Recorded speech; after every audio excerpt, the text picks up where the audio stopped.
자, 그러면 이제 설명회 본격적으로 시작을 하도록 하겠습니다. 그러면 시작에 앞서가지고 제 소개를 먼저 드리겠습니다. 저는 저희 압구정 구분홍수학원에서 저희 압구정 구분홍수에 총 4개 분원이 있습니다. 저희 그 4개 분원 다 통틀어서 고입과 대입, 입시를 전문적으로 담당을 하고 있는 저희가 이제 세종입시연구소를 운영하고 있습니다. 세종입시연구소의 고세종입니다. 만나뵙게 돼서 반갑습니다. 이게 제가 지금 현재 이제 설명회가 이제 일종의 삼중고에 지금 처해 있는 상태입니다. 저희 그 원장님 되게 재밌으시죠? 제 김주호 원장님. 이제 원래 이게 되게 재밌는 분 뒤에 하면은 굉장히 압박이 심합니다. 왜냐면 저도 그 정도는 해야 되는데, 제가 아직 재미면에서는 그 정도 기량이 못 돼가지고 압박이 있는 데다가 제가 이제 그 얼마 전까지 그 모초에 계신 여자분하고 이렇게 썸을 타다가 차였습니다. 그래가지고 사실 몸도 안 좋고 마음도 안 좋고 굉장히 힘듭니다, 지금. 제가. 네, 그럼에도 불구하고 또 이렇게 어머님들 오시면 또 이렇게 또 힘이 나고 또 그런 거 아니겠습니까? 그러면은 지금부터 제가 오늘 드릴 말씀은 이제 특목고 자사고를 어떻게 하면 잘 준비해서 들어갈 수 있을까에 대한 얘기를 사실 오늘 간단하게 드리려고 합니다. 근데 제가 오늘 드릴 말씀은 특목고 자사고에 대한 얘기만 드리려고 하진 않고요. 입시가 이제 앞으로 어떤 식으로 흘러가게 될지에 대한 얘기도 좀 드리려고 해요.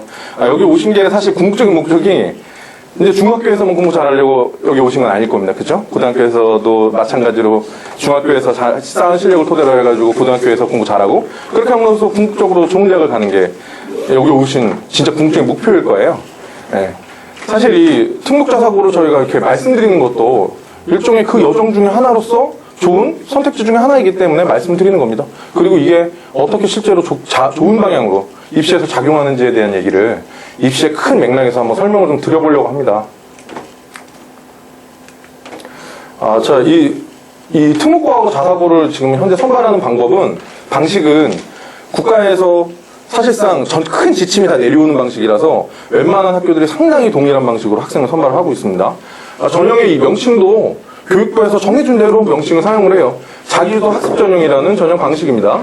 평가 방식은 입학사정관에 의한 종합평가가 이루어지고 학생부 자소서 추천서에 면접까지 포함되어 있는 전형 방식입니다. 입시에 좀 관심 있으신 어머님들께서는 이 설명을 들어보시면 뭐가 딱 떠오르실 수가 있거든요. 뭐가 떠오르시죠? 혹시 떠오르시는 게 있어요? 대학교에서 혹시 학생부 종합전형이라고 이름 들어보셨어요? 들어보셨죠? 딱 거기서도 입학사정관에 의한 종합평가고 학생부 자기소개서 추천서를 내도록 되어 있습니다. 사실 바로 그 전형을 베껴서 만든 전형이에요. 예, 그 방식대로 학생을 실제 선발을 하는 전형입니다. 물론 평가의 내용은 좀 상당히 상이할 수밖에 없어요. 왜냐하면 고등학교에 비하면 중학교에서는 교내 활동을 하는 게 별로 없기 때문에 실제 평가할 때의 내용은 실제 좀 많이 차이가 날 수밖에 없어요. 하지만 평가에 대한 기본 틀 자체는 상당히 유사한 방식으로 이루어져 있고 이런 전형으로 학생을 선발하고 그 방식대로 학생을 키워내서 딱 이 전형하고 유사한 전형으로 학생을 실제 많이 보냅니다. 이 특목 자사고들은요. 현재 입시가 가고 있는 큰 방향하고도 어떻게 보면 잘 맞는다고 말씀을 드릴 수가 있어요. 일단 이거는 특목고들의 이제 이 명단인데 해당 전형을 운영한 학교들의 명단인데요. 보시면 서울에 있는 이런 괜찮은 외고들 그리고 여기 있는 이제 서울에 있는 학생들 다 지원 가능한 이런 전국 단위 자사고들 그리고 서울 지역의 이제 서울형 자사고들 이런 학교들이 다 이런 종합전형을 이런 자기주학습 전형을 통해 가지고 선발을 합니다. 근데 이번에 어제 그제 있었던 대입 개편 혹시 얘기 들으셨나요? 고려대학교? 고려대학교 대입 개편 얘기 들으셨죠? 그러니까 요지가 논술을 없애고 정시를 없애고 그리고 이제 그러면 당연히 수시가 늘어나는데, 논술이 없어지고 이제 수시가 늘어나게, 논술이 없어지고 수시에서 다른 전형으로 인원을 늘리게 되면, 이번에도 보셨겠지만 학교들의 선택은 자연스럽게 학생부 종합전형이 늘어나는 방식으로 갑니다. 전형이 총 학생부를 통해서 학생을 선발하는 전형이 총 2개가 있어요. 하나는 교과전형이라고 해서 그냥 내시만 갖고 뽑는 전형인데, 이거는 특히 좋은 대학교들은 인원을 절대 늘리지 못하는 전형입니다.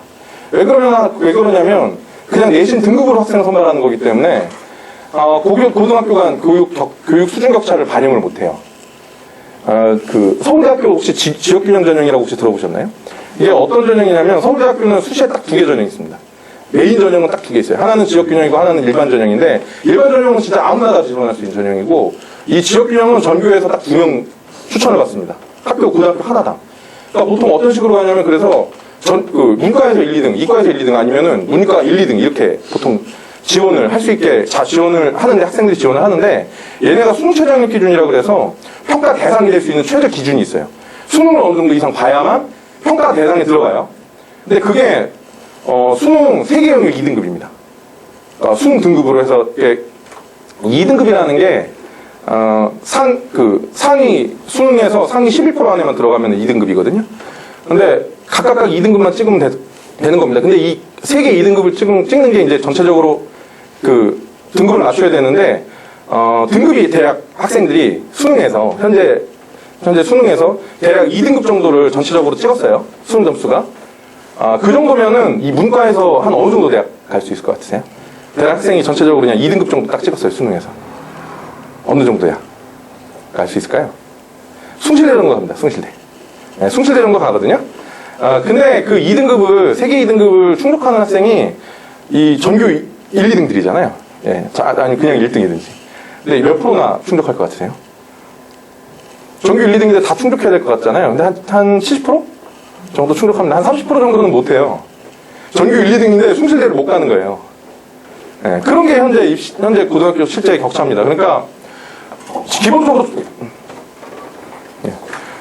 종합전형은 뭐 대놓고 말씀드리면 고교한 학력격차 상당히 반영해가지고 학생을 실제 선발합니다. 평가 방식의 특성상. 네, 그러니까 종합전형만 늘어나는 거예요. 그리고 이제 종합전형의 특성이 뭐냐면 비교과라든가 이런 것들을 많이 반영을 합니다. 학교생활 기록부 자녀분들 거 이제 중학교 올라가시면 아마 학교생활 기록부가 나올 거예요. 지금 저 이제 초등학교는 정확하게 제가 몰라가지고 초등학교 성적표는 좀 단촐하지 않나요? 그죠? 근데 당장 중학교만 올라오면은 학교생활 기록부라고 해서 방금 전에 학생부를 이런 데서도 내고 특히나 고등학교 올라가서는 학생부가 입시에 이제는 진짜 메인인데 항목이 9개나 돼요. 뒤에서 학생부 항목들 다 보여드릴 텐데 학생부 항목이 9개나 되고 이 중에서 최소 4개 이상이 매우 중요한 방식으로 평가에 활용이 됩니다. 이전형에서도 그렇고 대입에서도 그렇고요. 근데 그렇기 때문에 사실 학생부 내용을 잘 채우는 게 핵심인데 여기서 좀 뒤에 설명드릴 건 학생부 내용을 어떤 방식으로 하면 잘 채울 수 있는지에 대한 설명을 좀 드릴 겁니다. 그리고 현재 대학교 입학에서 특목고가 가지고 있는 어떤 역량이라는 게 지금 이런 상황입니다. 그러니까 보시면 아시겠지만 서울대 학생 보낸 학교 약 40위까지인데 대부분 특목고예요. 대부분 특목고인데 대부분 이 특목고들이 보여주는 양상이 뭐냐면 정시보다 수시가 훨씬 많다는 거고요. 그리고 실제로 서울대도 수시하고 정시하고 비교했을 때 수시 대 정시 비율이 75대 25입니다. 그러니까 3대1 비율이에요. 실제로 수시가 훨씬 많이 뽑고 이 특목고들은 수시를 통해서 실제 학생들을 훨씬 많이 보내고요. 서울대에 그래도 많이 보내고 있는 일반고들은 일반고들은 사실 대부분 보시면 아시겠지만 여기 숙명여고 같은 데가 일반고인데 얘네는 정시로 많이 보냅니다. 네. 그러니까 특목고들은 대체로 수시로 많이 보내고 실제 서울대에서 학생 선발하는 인원도 수시 쪽이 훨씬 더 많고요. 그러니까 입학전형의 현재 트렌드 방향은 특목고가 사실 훨씬 더 잘 타고 있는 거죠. 자, 아까 설명드렸던 지역균형은 사실 학교마다 2명씩 추천을 받아서 학생을 선발하는 거기 때문에 대부분 일반 학생들이 선발이 되고 그리고 일반 전형은 그냥 아무나 학생들이 지원할 수가 있기 때문에 지원할 수가 있는 그런 유형의 전형입니다. 그런데 이 지역균형 같이 일반고를 대상으로 해서 실제로 선발을 하고 있는 현재 이 전형들은 매년 인원도 이렇게 변동이 심한 데다가 이 지역균형 학생들은 지역균형 같은 경우는 수시 2월을 많이 시켜요. 수시에서 학생을 이 인원만큼을 다 선발하지 않고 상당 인원을 정시로 보내버립니다. 근데 일반 전형은 안 그렇거든요. 근데 이 일반 전형 같은 경우는 약 40에서 45% 정도는 특목고 학생입니다. 실제 특목고 학생 비율이 한 5에서 7% 정도밖에 안 되는데 서울대 이 일반 전형의 사실상 절반은 특목고 학생들이 가져가는 거예요. 그만큼 이제 특목고가 사실 이 수시 중심으로 입시가 전환되고 있는 상황에서 굉장히 이 강력한 어떤 힘을 가지고 있는 거죠. 그런 쪽에 맞게. 지금 아까 전에 제가 이제 고려대학교가 그런 식으로 입시가 바뀌고 있다고 말씀을 드렸는데, 고려대학교가 그렇게 바뀐 이상 나머지 학교들도 다 그렇게 비슷하게 입시가 가게 될 겁니다. 논술이 점점 사라지게 될 거예요. 지금 그래도 논술이 인원이 한 14,000명 정도 뽑고 있는데, 저는 한 반토막 정도 날 거라고 봅니다. 7,000명에서 한 8,000명 정도 잘해봐야 한 그 정도 뽑고 나머지는 전부 다 종합전형으로 학생들이 전부 다 넘어갈 겁니다. 왜 그러냐면 어차피 대학교들은 이 대학교 입학 전형이라는 그 전형 학생 선발 방법을 짤 때 바로 위에 있는 학교를 참고해서 짭니다. 왜냐하면 거기서 떨어진 애들을 받아먹는 거예요. 네. 예를 들어서 스카이를 지원하는 애들이 거기서 다 붙으면 좋겠지만 그럴 리가 없잖아요. 그러면 거기서 떨어진 인원은 서성한이 딱 비슷한 전형을 만들어서 그 학생들을 딱 받는 겁니다. 그리고 거기서 떨어진 애들은 중경에서 받고요. 그러니까 고려대가 이렇게 입학 전형을 확 바꾸면 당연히 밑에 있는 서강대나 성대 같은 학교는 거기에 맞춰서 대입 전형을 만들 수밖에 없어요. 네. 그러니까 어차피 종합전형이 늘어나고 있는 상황이고 또 종합전형에서는 특목고가 훨씬 더 강세입니다. 실제 서울대에서도 사실 특목고가 서울대에서 현재도 계속 강세를 보이는 이유는 서울대에서 종합전형으로 학생을 실제 많이 뽑는 환경에 맞게 이 학교 교육 프로그램들을 잘 개선을 했기 때문에 그렇습니다. 자, 그러면은 특목고가 어떤 방식으로 학생을 선발을 하고 있는지를 간단하게 설명을 드릴게요. 보통 1단계에서는 내신만 갖고 학생을 선발을 합니다. 중학교 올라가게 되면은 내신이 절대평가예요. 그러니까 이 절대평가로 이루어지는데 그냥 학생 원점수에서 1등급을 등급 형태는 A에서 2등급까지 5단계 등급으로 주어지는데 A 등급을 받으려면은 원점수 기준으로 89.5점 이상을 받으면 A입니다. 그러니까 실질적으로는 90점을 받으면은 A를 받는 거예요. 그리고 그 다음 점수 15점대가 B고 이런 식으로 점수가 누적적으로 내려가고요. 보통 한 과목에서 A를 받는 인원이 한 15에서 20% 정도 됩니다. 그 정도 인원이 A를 받아요. 그러니까 굉장히 A 인원이 사실 많은 건 사실인데 문제는 전부 다 A를 받는 건 생각보다 그렇게 쉽진 않겠죠. 전부 다 A를 받는 인원은 당연히 상당히 적습니다. 한 6% 정도 인원이 A를 받아요. 예, 전체 A를 다 받는 학생은 실제로는 굉장히 적습니다. 한 학교에서 5%가 안 되는 인원이 A를 받습니다. 자, 그렇게 해서 이제 내신을 통해서 1단계를 통과하고 2단계에서 면접을 보는 형식입니다. 외국 같은 경우는 영어 내신만 가지고 학생을 선발을 해요. 2학년 때 내신은 절대평가 등급, 아까 말씀드렸던 그런 A부터 2등급 나오는 그 성취평가제 절대평가 등급으로 해서 해서 반영을 하고 2학년, 3학년 성적은 9등급제입니다. 3대 등급제예요. 예. 전체 인원의 4%까지가 1등급이고 그 다음 7% 인원이 2등급이고 이런 식으로 그 상대 등급제를 활용을 하는데 나머지 이제 서울 위에 지역의 자율형 사립고들 같은 경우 여기가 이제 사실 대표적인 좋은 학교들이죠. 외대부고나 상산고나 북일고나 현대 청운고, 포항대철고 이런 학교들이에요. 이런 학교들은 그 2학년, 3학년 성적 국어, 영어, 수학, 사회, 과학 성적을 반영을 하되 이 학교들은 이제 그 성취평가제 절대 등급을 가지고서 학생을 선발을 하고 2단계에서 면접을 보는데 이 면접 단계 성적이 바로 아까 말씀드렸던 자기소개서, 추천서, 학교생활 기록부 보고 서류평가하고 그리고 그걸 토대로 해서 다시 면접을 보고 이제 최종적으로 학생을 선발을 하게 되는 겁니다. 이 1단계에서 2단계 올라가는 인원은 기본적으로는 약 2에서 3배수 정도 올리도록 되어 있습니다. 그런데 보통 외대부고 정도가 아니면은 올 A를 받아야만 1단계를 통과하거나 그런 건 아니에요. 보통 용인외고보다 민사고가 1단계를 통과하기 더 어렵다고 보통 인식이 있는데 실제 민사고 같은 경우는 국영수 사과를 전부 다 A를 받아야만 1단계를 통과하진 않습니다. B가 한 2개 정도 섞여 있어도 통과할 수 있어요. 한두 개 정도. 근데 용인외고는 이 외대부고는 전부 다 A를 받아야만 1단계를 통과할 수 있습니다. 그런 차이가 나오는 이유는 용인외고가 훨씬 더 경쟁률이 높거든요. 기본적으로 대입이든 고입이든 똑같습니다. 그냥 경쟁률이 높으면 그 단계 컷은 높아지는 거예요. 용인외고가 더 경쟁률이 높기 때문에 현재는 1단계 컷은 용인외고가 더 높은 상태입니다. 자, 그러면 여기서 학생부 내용을 간단하게 보여드릴게요. 그러니까 실제 아까 말씀드렸던 그래도 좀 진짜 괜찮은 서울 지역 외에 이제 전국 단위에서 뽑는 자사고들은 아예 별도로 서류평가도 하고 그 다음에 면접평가를 하는 경우가 많아요. 서류평가를 1단계 성적에다 그냥 같이 포함시키는 거예요. 내신을 가지고 학생을 선발을 하는데 이 자기소개서, 추천서, 학교생활 기록부 낸 걸 평가해서 1단계 성적에 포함을 시키는 겁니다.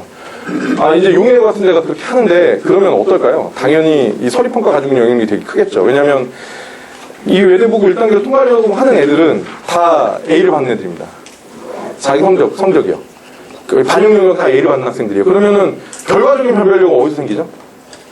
껴 있는 서류에 생기는 거예요. 그러니까 서류가 가지고 있는 영향력이 실제 점수 비율상으로 봤을 때 되게 작은데 얘가 크게 작용할 수밖에 없는 겁니다.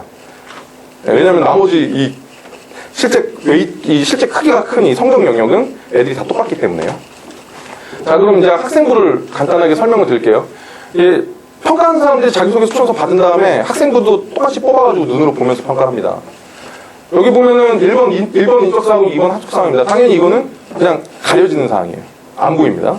그 다음으로 출결사항이 있는데 무단 성적이 어떤가를 봅니다.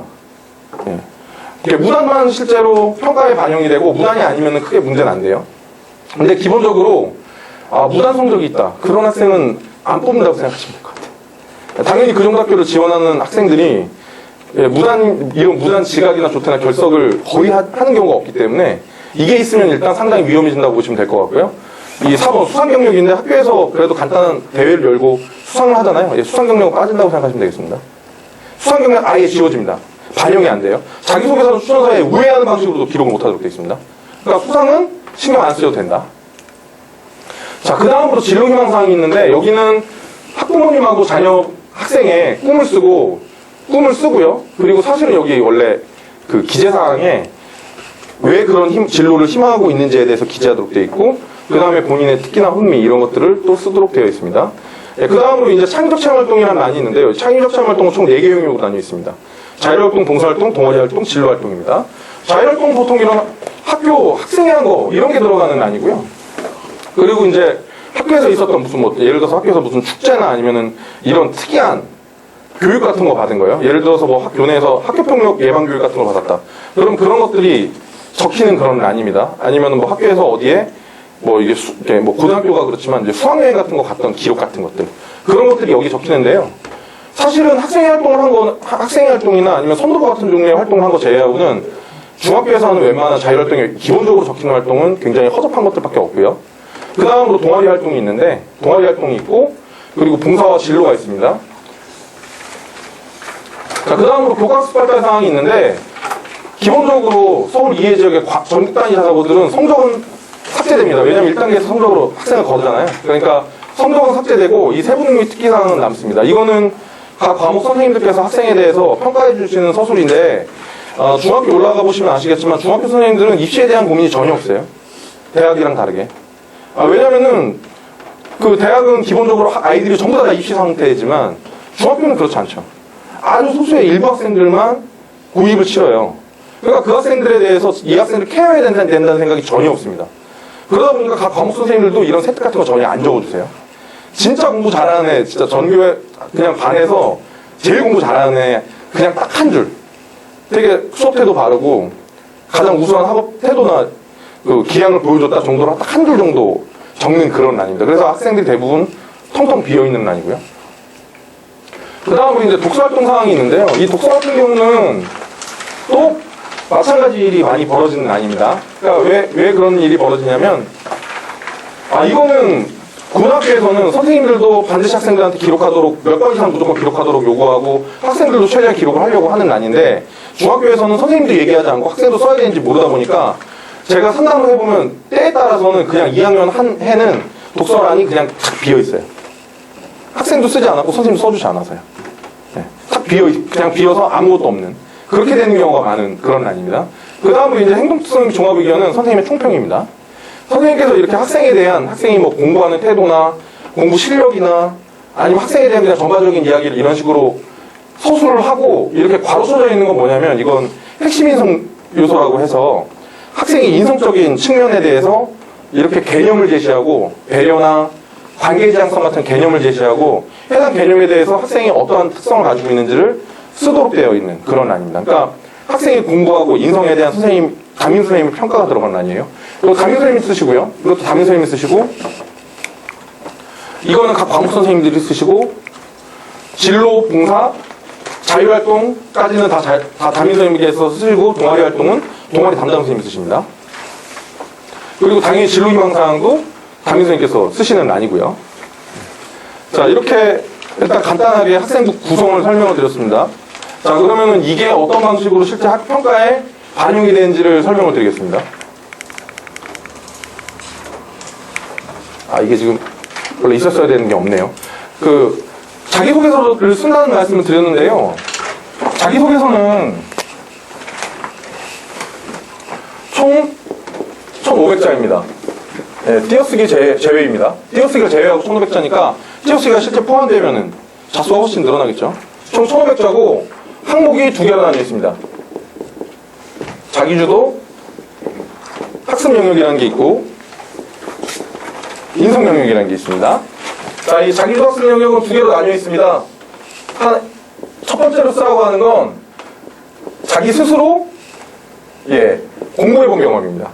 계획을 세우고 그 계획을 수행해서 공부를 하고 그래서 특정한 결과를 내고 거기서 느낀 점을 쓰도록 되어 있고요. 그리고 자기주도 학습 영역의 두 번째는 본인이 어떤 진로를 가지고 있고 아까 전에 여기 진로 말씀드렸죠? 어떤 진로를 가지고 있는가를 쓰고 그리고 그 진로를 토대로 해서 외대부구면 외대부구를 왜 지원했는지를 동기를 쓰도록 되어 있습니다. 그 다음으로 이 외대부구에 들어가가지고 어떤 계획을 통해서 공부를 하고 공부 계획 이것을 쓰도록 되어 있어요. 자, 그 다음으로 인성 영역 같은 경우는 그 배려, 나눔, 협력, 그리고 갈등 관리 이런 것들 해본 경험 있냐? 있으면 쓰고 거기에서 또 느낀 점을 써라. 이런 식으로 두 가지로 구성이 되어 있습니다. 그리고 학교들이 실제로 학생에 대한 서류를 평가할 때도 이 두 가지 항목을 가지고 평가를 합니다. 자기주도, 인성. 물론 학교에 따라서는 여기에 세부 카테고리를 둬요. 그러니까 근데 세부 카테고리를 둬서 평가 항목을 이렇게 한 4개 정도를 만들고요. 4개나 아니면 많게는 뭐 한 5개까지 평가 항목을 만들고요. 그런 다음에 각각의 평가 항목은 되게 추상적인 개념들입니다. 뭐 학업적인 능력이나 아니면은 뭐 이렇게 뭐 성실성이나 잠재력이나 이런 굉장히 추상적인 항목을 걸고 평가하는 사람들은 딱 점수는 학교에 따라서는 상중하나 또는 1에서 5점 체계로 되어 있어서 점수를 이렇게 탁 주는 방식입니다. 그렇게 평가를 합니다. 근데 이 평가를 할 때 당연히 자기소개서, 추천서, 학교생활 기록부를 다 보고 해당 항목의 역량이 얼마만큼이다 평가자가 종합해가지고 그냥 주관적으로 그러니까 이 평가자들끼리 합의한 이 기준에 의거해서 그냥 본인이 판단해서 주는 거예요. 본인이 판단을 하는 겁니다. 그냥 평가자가. 이런 평가 방식으로 이루어져 있는데요. 자, 문제는 여기 보면은 자, 이게 스스로 해보는 경험 한번 써보라고 얘기하고 있고 그리고 그러면서 우리 학교에는 왜 지원했는지를 얘기하라고 합니다. 근데 우리 학교 왜 지원했는지 그냥 좋은 대학 가고 싶어서 그렇게 쓸 수는 없잖아요. 그죠? 당연히 그런 얘기를 할 때는 내가 꿈이 무엇이기 때문에 너희 학교를 통해서 꿈을 이뤄냈다라고 보통 쓸 겁니다. 당연히 그렇게 쓰겠죠. 조금이라도 생각이 있는 아이라면. 그렇게 되면 어떻게 해야 될까요? 이제 그때부터는 학생부가. 진로가 그렇게 써져 있을 거잖아요. 난 뭐가 꿈이기 때문에 너희 학교 지망했어 라고 돼 있으면 여기에 그렇게 진로가 돼 있을 거잖아요. 얘하고 얘가 맞는지를 보겠죠. 먼저 엉뚱하게 돼 있으면은 왜 그런지부터가 궁금할 거고 얘가 그렇게 그에 대한 제대로 된 디펜스나 설명이 없다. 굳이 얘를 뽑을 필요는 없죠. 어차피 그만큼 괜찮은 애는 또 있을 거잖아요. 먼저 그걸 맞는지를 봅니다. 자, 그게 맞으면 내가 정말 그 어떤 꿈에 관심이 있어요. 그냥 아주 뭐 좀 너무 평이한 거긴 하지만 이해하기 쉬운 예를 들죠. 뭐 외교관이 꿈이에요. 그렇게 쓴 아이들 많죠. 나 외교관이 돼보고 싶다. 자, 그러면 외교관에 대해 관심이 있으면 책이라도 하나 읽어봤을 거 아니에요. 그죠? 여기 적혀야 됩니다. 그러면 그에 대한 책이요. 물론 책은 중학생이 책을 너무 편식하는 건 좋지 않겠죠. 책은 다양하고 많은 책을 읽으면 당연히 좋습니다. 하지만 꿈이 있으면 해당되는 책이 들어있으면 좋겠습니다. 자, 그 다음으로 꿈이 만약에 외교관이다라고 하면 외교관에게 필요한 역량이 있겠죠. 능력이 당연히 있을 거잖아요. 그러면 바로 그런 능력과 어느 정도 연관성 있는 동아리가 있으면 좋겠습니다. 근데 영어 동아리 같은 경우는 흔히 있거든요. 외교관이 꿈이면 당연히 외국어 능력이 필요한 거니까 동아리를 영어 동아리를 하는 겁니다. 그러면 그런 활동을 채우고요. 그 다음으로 뭐 외교관 같은 경우 리더십도 필요할 테니까 임원이 있으면 좋겠죠. 근데 그런 거 있으면 좋겠지만 뭐 없으면 할 수 없겠습니다. 그런 걸로 내용을 채우고요. 그 다음으로 뭐 봉사정신이 있는 건 당연히 이 인성적인 측면에서 배려 나눔 같은 것들을 이야기하잖아요. 배려 나눔을.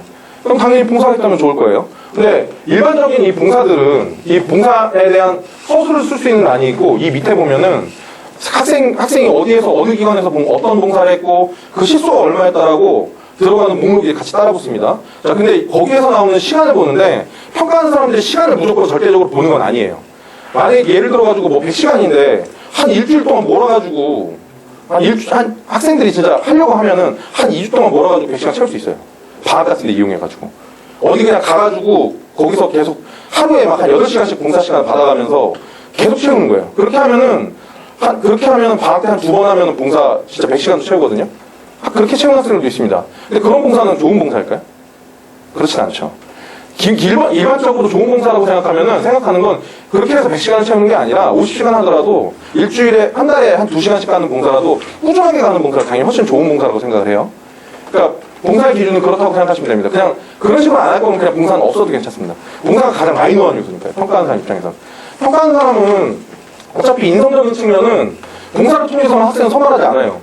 협력도 보고 갈등 관리도 보겠다잖아요. 당연히 이런 그 학교 안에서 뭐 예를 들어서 반장 같은 거 하면서 반장이 일종의 우리 반 아이들을 위한 일종의 봉사니까 그런 데서 리더십이나 인성적인 측면을 보여주는 방식으로 해서 그 인성을 보완해도 되는 겁니다. 꼭 봉사를 통해서만 내 인성을 보여줄 필요는 없는 거예요. 학생분은 어차피 그런 거 보여줄 수 있는 난들이 여전히 존재를 하니까요. 자, 그런 게 있고, 자, 그 다음으로 이 자기주도 학습과 관련된 이 학생이 실제로 지적 호기심이나 이런 게 있는지는 성적만 갖고는 어차피 못 보니까 학생부에서 그런 걸 보고자 하는데 그런 걸 어디서 보통 보고자 하냐면 세특에서 보든지 지적인 호기심 같은 건 독서활동에서 보든지 아니면 볼 수 있다면 진로나 자율에 특이한 게 없는지를 봅니다. 근데 이 특이한 게 없는지를 보고 싶어 하는데 이 특이한 것의 기준은 그래도 이런 진짜 전국 단위 자사고들은 그 기준이 이런 겁니다. 그러니까 걔들이 그 설명회나 이런 데서 우리가 이런 질문을 면접 때 이런 질문 해 라고 해서 예시로 던지는 질문을 몇 개를 제시한 게 있는데 그 중에서 제일 눈에 띄는 게 어떤 거냐면 네가 이런 논문을 쓴 게 있는데 그 논문을 어떤 주제로 썼는지 아니면 뭐 주제는 이미 여기 나와 있을 테니까 네가 그걸 통해 가지고 어떤 주장을 해서 어떻게 그 주장을 디펜스했는지 한번 설명해봐 이런 걸 물어봐요. 근데 질문에서 뭘 주장했고 어떻게 그거를 정당화했는지 설명해봐잖아요 질문이. 근데 그 중에서도 뭘 썼다고요? 논문을 썼다고요. 중학생인데. 예. 그러니까 그 학교들을 지망하는 애들은 논문 쓴 애들이 있는 거예요. 논문을 썼다고 선생님한테 드리고 학생들 그 논문을 넣은 애들이 있는 겁니다. 그러니까 예, 중학생인데 이미 그렇게 준비를 하는 거예요. 사실은. 근데 그게 딱 사실 고등학교 준비거든요. 고등학생들이 대학교 갈 때 준비할 때 바로 그걸 해서 준비를 해야 하는데 전형 유형이 워낙 비슷하니까 이미 중학생들도 그 비슷한 건 하는 거예요. 물론 요령 있게 해야죠. 너무 어렵게 쓸 필요도 없고 어차피 여기는 뭐가 들어가냐면 논문 자체가 들어가는 게 아니잖아요. 논문 제목이 들어가고 그거에 대한 선생님 평가가 들어가는 거예요. 그러니까 이 학생부가 성격이 말 그대로 선생님이 학생에 대해서 평가해가지고 그 평가를 한 그 내용이 들어있는 기록물입니다. 그러니까 선생님의 관점에서 이 논문을 읽었는데 좋았다는 얘기가 들어가는 것이기 때문에 선생님 관점에서 좋으면 되는 거예요. 정말 객관적인 수준에서 논문이 진짜 어마어마한 논문이 써져야 되는 게 아니고요. 그리고 논문이라는 것도 기본적으로 여기서 요구되는 건 그냥 대학교에서 레포트 쓰는 것처럼 물론 그거보다 더 쉽겠죠. 쉽게 써야죠. 당연히 중학생인데. 그런 걸 요구하는 거지 뭐 진짜 굉장한 형식을 갖춰서 논문 써라 이런 게 아니에요. 그러니까 일종의 그런 거죠. 그냥 에세이 쓰는 거죠. 에세이를 조금 주제를 좀 어려운 주제도 잡아보고 자세하게 써보는 거죠. 그런 걸 요구를 하는 겁니다. 실제 그런 게 들어가면 당연히 평가가 좋게 반영이 되는데 그게 들어갈 수 있는 곳은 어떤 특정 과목과 좀 연결되어 있으면 그 과목 선생님이 판단해서 세특에 써줄 수도 있고 그게 안 되면 만약에 그게 이제 뭐 외교관이 꿈이라서 뭐 우리나라 어떤 외교적인 어떤 분쟁이나 이런 거에 대해서 짧게라도 시사적인 거로 짧게라도 조사해서 뭘 써봤다 그러면은 그거는 이제 내 진로랑 관련돼 있잖아요. 그럼 진로에 쓰면 돼요.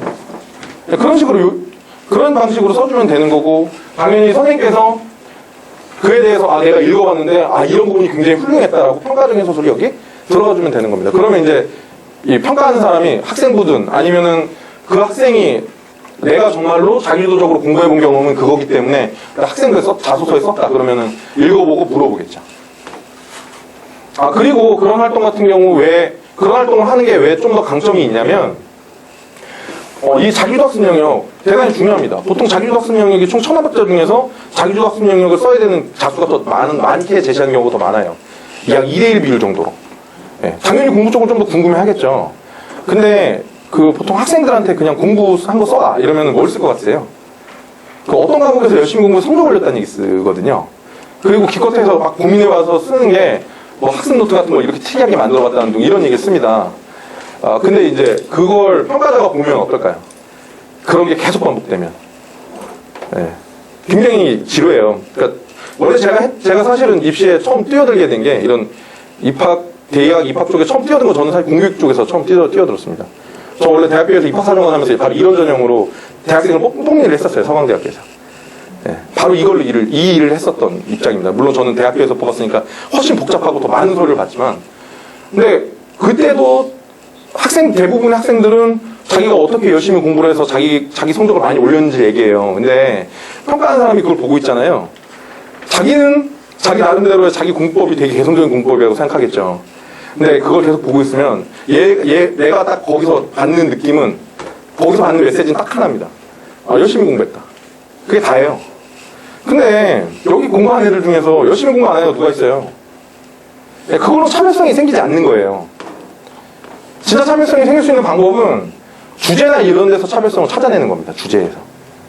내가 공부를 한 주제가 남들보다 좀 더 어려운 걸 공부해봤고, 특이한 건 공부해봤고, 그걸 좀 더 남들보다 좀 더 깊이 있게 지적인 탐구를 해가면서 공부해봤고, 그런 얘기 쓰는 거예요. 근데 그거 쓰기 제일 좋은 게 논문이잖아요. 그런 거 얘기하기 제일 좋은 게 논문이에요. 예.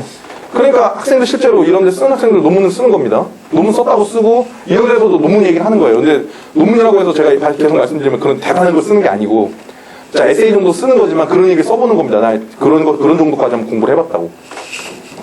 그런 방식으로 자소서를 채우려면 미리 해놔야 되는 거죠. 그리고 딱 보면 아시겠지만은 1학년, 2학년, 3학년 나뉘어 있어요. 네.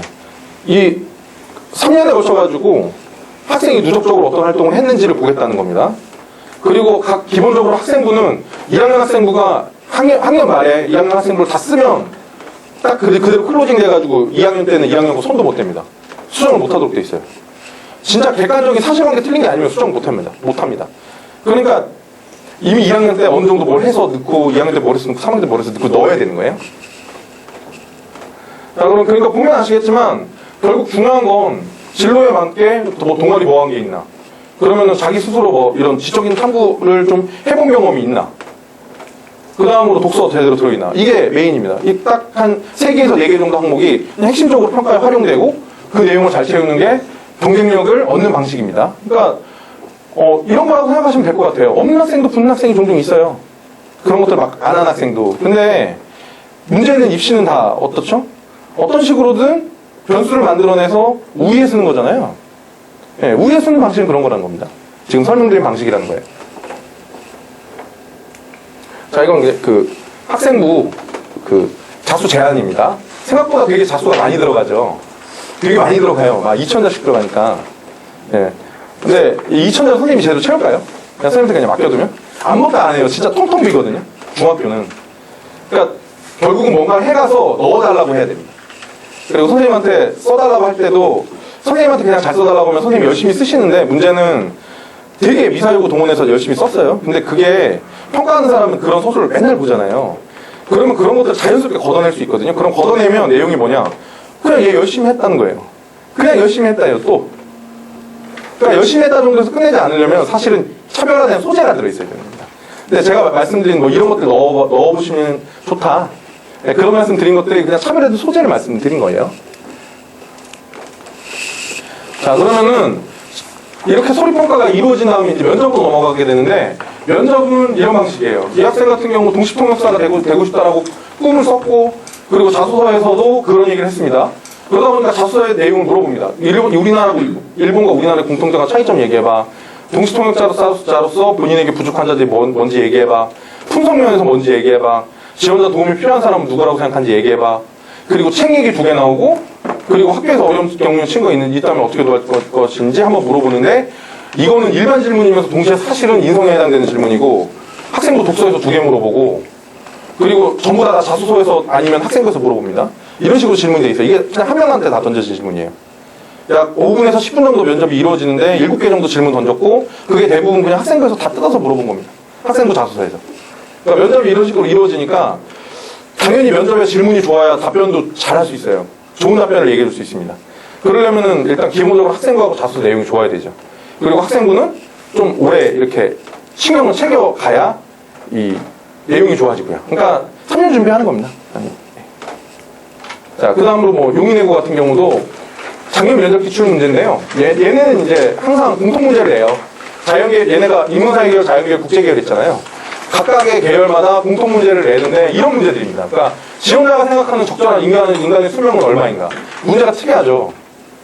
자, 근데 우리 뭐 지금 수명이 뭐 평균 뭐 70세, 80세를 바라보는 상황입니다. 자, 근데 이게 물론 인간의 신체가 실제 그걸 버티고는 있는데 이게 정말로 처음에 인간이 이런 종으로 진화할 때 이게 기대 수명이었을까요? 그건 아니었을 거예요. 한 30에서 40세였겠죠, 많아봐야. 왜냐하면 실제로 우리가 이렇게 사회나 이런 것들을 구축하고 사회 안전망을 만들고 의료 시스템을 만들고 이러니까 우리가 이렇게 오래 사는 거지. 원래는 이렇게 오래 살 수가 없잖아요. 그냥 필드에서 그냥 던져져가지고 살았던 뭐 홍적세 이런 시기에는 인간의 기대 수명 기껏해 20에서 30년입니다. 예, 30에서 많이 살아봐야 40대까지 사는 거죠. 사실 인간의 신체는 그런 식으로 돼 있으니까 벌써 한 50에서 60만 넘어가면은 성인병이 뻥뻥 터지는 거잖아요. 빨리 죽으라고. 예, 원래 인간 신체 자체가. 근데 그런 사회적 시스템이 인간 수명을 이렇게 늘려놓은 상태잖아요. 근데 이게 적절하냐고 물어보는 거예요. 그러니까 과학에 대한 지식 같은 것도 필요하고 실제 우리의 인간의 수명이라는 게 사회 시스템에 의해서 늘려져 있다는 이런 것들에 대한 지식 같은 것도 필요합니다. 그러니까 시사적인 거나 아니면은 굉장히 이게 다양한 지식 같은 것도 갖고 있어야 되고 그리고 인문사회과학에서 현대사회에서 인문학의 중요한가를 물어보는 이런 형태도 있고 그리고 이런 블랭크 질문도 있어요. 얘네는 블랭크 질문은 꼭 내거든요. 자연계열 문제인데 얘네도 있어요. 그러니까 괄호 쳐놓고 네가 마음대로 개념 넣어봐. 그리고 너 이렇게 왜 넣었어? 물어보는 겁니다. 자, 근데 지금 딱 보셔도 아시겠지만 이런 형태의 질문들 특징이 뭔가요? 굉장히 창의성 같은 것들을 요구를 해요. 그리고 또 내년부터는 이런 공통 문제는 한 개로 줄이고 나머지 두 개를 학생의 맞춤형으로 해서 개별 문제, 큰 문제 두 개를 제시해주고 이제 면접을 진행을 하고 이제 추가적인 질문을 주는 방식으로 면접이 이루어진다고 합니다. 그런 방식으로 면접을 바꾸는데 이 면접 방식을 바꾸는데 뭐 자녀분들이 만약에 여기 트라이 하시게 될 때는 또 그때 또 면접이 달라질 수도 있겠죠. 근데 항상 얘들은 포기하지 않는 게 이런 특이한 창의적인 이런 면접 문항을 포기하지 않는다. 근데 이런 창의적인 면접 문항의 특징이 뭐냐면 창의성이 엉뚱한 걸 얘기하는 건 아니잖아요. 당연히 그 문제와 관련해서 새로운 생각을 해야 되는 거예요. 그러니까 그냥 막 머리가 좋고 그냥 특이한 생각을 쏟아내는 애라고 해서 창의적인 게 아니고 기본적으로 이 아이가 가지고 있는 기본적인 아주 바탕에 해당되는 탄탄한 지식 같은 것들 그런 게 있어야만 진짜 창의적이 됩니다. 그러니까 결국 그런 창의성을 키워주는 건 책이죠. 아까 학생부도 책을 많이 넣어야 하고 그리고 면접을 잘하기 위해서도 기본적인 책을 많이 읽고 자꾸 사고를 해보고 이런 실력은 필요한 겁니다. 자, 그렇기 때문에 결국 결론은 창의성하고 시사적인 능력을 향상시키고 학생부 내용을 잘 채우는 것. 이 두 가지가 핵심입니다. 근데 그래도 저희 학원 찾아주셨는데 또 저희 학원 자랑을 해야 되지 않겠습니까? 네, 저희 학원이 바로 이 두 가지가 한꺼번에 되는 학원입니다. 네. 일단 저희 학원 사고력 논술 프로그램 이 논술 내용 자체가 엄청나게 많은 책을 읽히고 그리고 매번 정기적으로 계속 규칙적으로 토론을 합니다. 그러니까 일단 여기서 책을 읽으시면 학생들 다 읽으시면 되고요. 학생부로 상당 부분 채울 수가 있는 거예요. 학생부 책 독서를요. 예. 그리고 여기서 같이 토론해보고 이런 주제를 가지고서 본인이 한번 에세이 한번 써보는 거예요. 그렇게 해서 넣고 이런 식으로 충분히 여기 컨텐츠만 가지고서 대비가 잘 될 수가 있습니다. 예. 그리고 일단은 이 입시 자체가 여기부터 대입까지 고입부터 대입까지 국어가 메인이 돼가는 거예요. 고려대도 아까 전에 말씀드린 것처럼 면접을 되게 강화합니다. 논술 없애는 대신에요. 종합전형이 생기고 근데 종합전형은 항상 면접이 따라붙고 면접에서 면접이 항상 따라붙고 면접을 강화하는데 면접은 당연히 종합전형 면접은 영어를 할 수 없어요. 영어를 못하게 하는 게 아까 전에 말씀드렸잖아요. 고교교육을 정상화시키겠다고. 정상적인 고교교육을 받는데 면접을 영어로 할 수 있나요? 그 정도까지 영어 실력을 키우는 건 불가능하거든요. 그렇게까지 영어 실력을 키우려면 외국에 살았든지 아니면 사교육받아야 돼요. 그렇기 때문에 영어 면접은 절대 불가합니다. 교육부에서 승인을 해주지 않아요. 절대 그렇게 하지 말라고 합니다. 그러니까 한국어 면접을 하는데 뭐 한국어 면접 능력 키우는 거 당연한 건데 국어 능력이 좋아야 키워지는 거예요. 근데 얘네도 영어 면접 하는 게 아니거든요. 다 한국어 면접이에요. 그러니까 당연히 기본적으로 국어로 말하는 실력부터가 커져야 됩니다. 토론하면서 당연히 말하는 실력은 자연스럽게 커지고요. 그리고 저희 학생부 관리 같은 경우도 저희 입시 컨설팅을 제가 하고 있습니다. 예. 아까 말씀드렸지만 사실 저는 바로 이런 전형을 제가 직접 대학교에서 만들고 실제 학생을 선발을 하고 그런 일을 해온 사람이에요. 그러니까 저는 이런 평가하고 있는 사람들 머릿속에서 무슨 생각을 하면서 평가하는지 저는 훤히 보입니다. 제가 직접 그렇게 했기 때문에 뻔하거든요. 어떤 생각으로 이런 전형을 만들어서 어떻게 평가할지. 예, 그걸 토대로 해서 어떤 내용을 학생부를 보완하시는 게 좋고 그런 것들에 대한 상담은 저희하고 재원생들한테는 저는 1년에 한 번씩 무료 상담 꼭 해줍니다. 학생이 신청을 해주면요. 예. 그러니까 이 관리가 저희는 자연스럽게 어느 정도 이상 되는 거죠. 근데 이런 총체적인 관리가 충분하게 되나고는 흔치 않습니다. 예. 저희가 가지고 있는 프로그램의 장점이죠. 자, 그러면 저희 학원이 가지고 있는 이 장점인 이 프로그램에 대해서 저희 중등부 친구님께서 자세하게 이제 설명을 해주실 겁니다. 예, 지금까지 들어주셔서 너무 감사하고요. 다음 시간도 잘 들어주셨으면 좋겠습니다.